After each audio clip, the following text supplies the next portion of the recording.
Assalamualaikum warahmatullahi wabarakatuh. Sahabat Pak Guru di mana saja berada, kali ini akan berkisah tentang Khalid bin Sa'id bin Ash, sekretaris pertama penulis lafaz Bismillah. Khalid bin Sa'id tak bisa tidur. Ia berusaha pejamkan mata, tapi sungguh tak bisa. Ia hanya membolak-balikan tubuhnya di atas ranjang, gelisah oleh rangkaian peristiwa yang ia saksikan di siang hari. Siang itu ayah Khalid dan beberapa tokoh Mekah mengolok-olok Muhammad, bahkan menyakitinya. Khalid benar-benar gelisah. Ia sangat ingin masuk Islam dan menjadi pengikut Muhammad SAW. Sementara itu ayahnya adalah orang yang membenci dakwah sang Nabi. Khalid khawatir dengan ancaman ayahnya dan orang-orang Mekah sekiranya ia masuk Islam. Malam itu rasanya panjang bagi Khalid. Jiwanya gelisah, pikirannya lelah. Pada akhirnya ia tertidur juga. Dalam tidur itu Allah Subhanahu wa Ta'ala memberikannya mimpi yang luar biasa. Dalam mimpi itu Khalid melihat dirinya berdiri di tepi jurang api berkobar-kobar. Khalid dapat merasakan panas, namun ia tidak bisa berbuat apa-apa. Ia hanya bisa berteriak. Saat demikian, Sa'id, ayah Khalid, datang. Rasa senang pasti ada, namun rupanya kejadian itu betul-betul mengejutkan. Ayahnya datang bukan untuk menolong, akan tetapi mendorong Khalid ke kobaran api itu. Khalid berusaha sekuat tenaga melepaskan diri dari ayahnya. Saat itu Khalid melihat Rasulullah sedang memperhatikan. Wajah Rasul tampak cerah berhias senyuman. Dengan segera Rasulullah mendekati Khalid dan menjauhkannya dari tepi jurang api itu. Khalid pun terjaga. Namun mimpi itu masih melekat dalam pikirannya. Ia berusaha menaksir apa makna mimpi itu. Saat tiba pagi, ia takut bertemu dengan ayahnya. Ia pun segera menghindar. Ia segera pergi ke rumah Abu Bakar lalu menceritakan mimpinya itu. Dan mimpi seperti itu sebetulnya tidak memerlukan tabir lagi. Sungguh tak ada yang kuinginkan untukmu selain dari kebaikan. Nah, dialah Rasulullah SAW.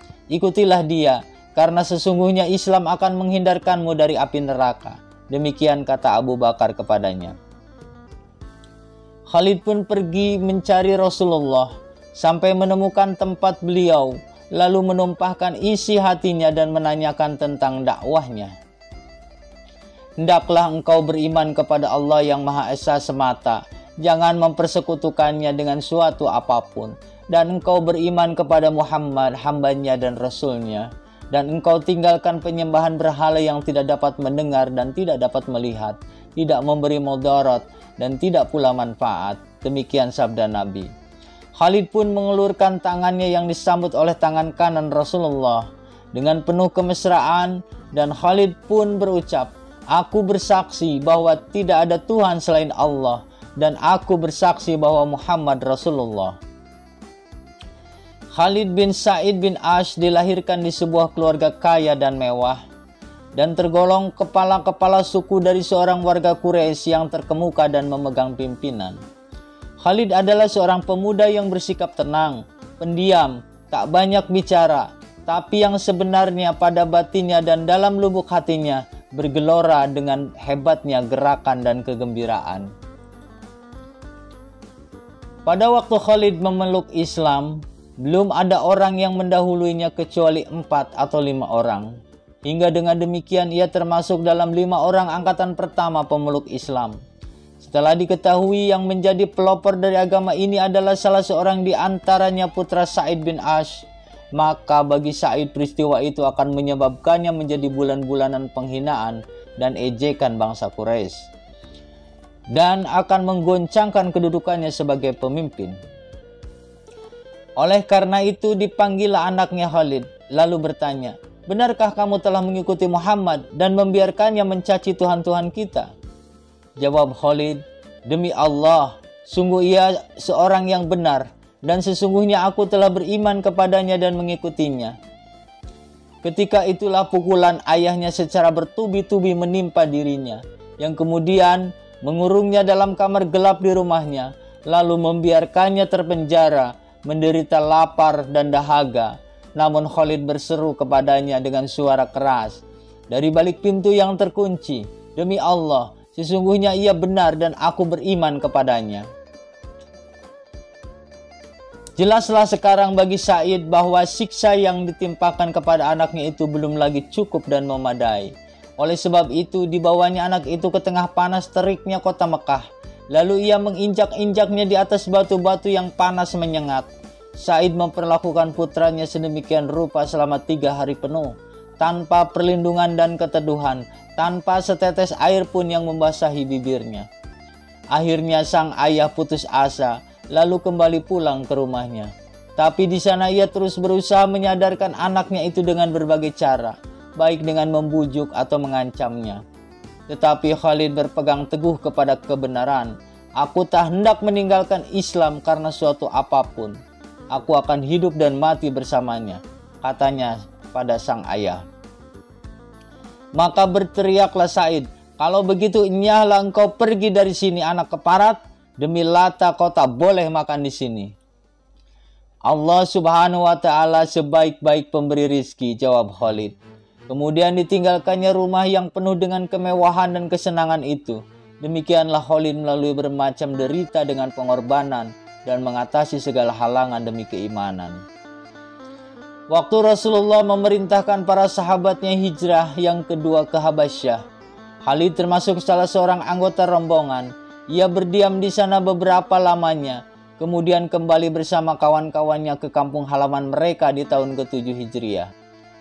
Mereka dapatkan kaum muslimin telah membebaskan Khaybar.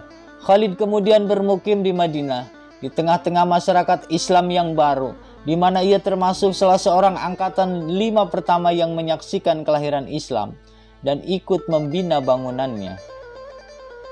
Sejak itu Khalid selalu beserta Nabi dalam barisan pertama pada setiap peperangan atau pertempuran. Karena kepeloporannya dalam Islam serta keteguhan hatinya dan kesetiaannya, jadilah ia tumpuan kesayangan dan penghormatan. Sebelum wafat, Rasulullah mengangkat Khalid menjadi gubernur di Yaman.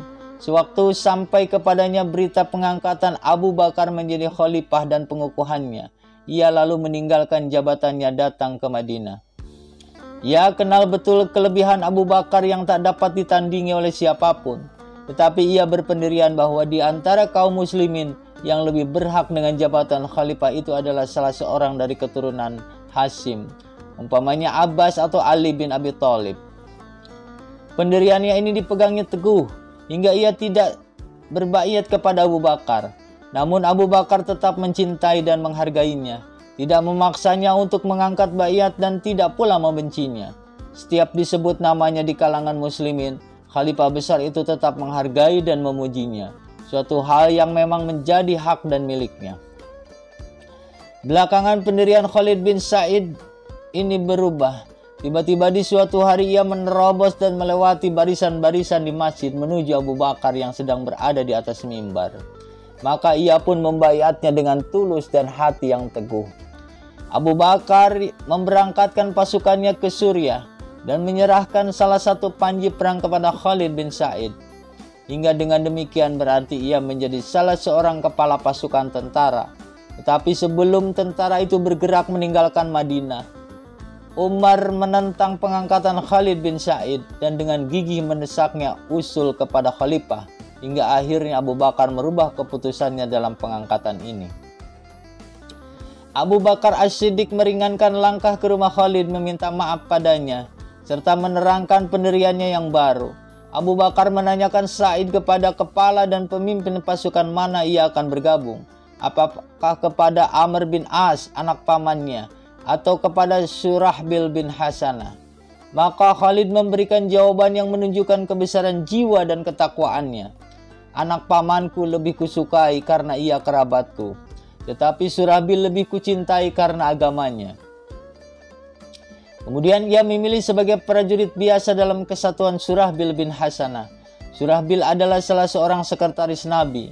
Kepada Surahbil, Abu Bakar sempat berpesan, "Perhatikan Khalid bin Sa'id, jaga haknya, sebagaimana kau pun senang jika ia menjaga hakmu."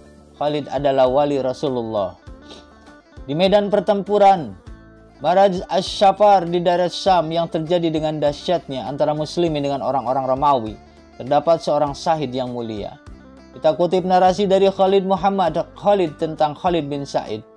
Jalan hidupnya sejak masa remaja hingga gugur syahid telah dijalani dengan kejujuran, keimanan, dan keberanian. Kaum muslimin menemukannya saat mereka sedang mengidentifikasi para syuhada di medan pertempuran, dalam keadaan yang memang selalu melekat padanya, tenang, pendiam, dan teguh pendirian.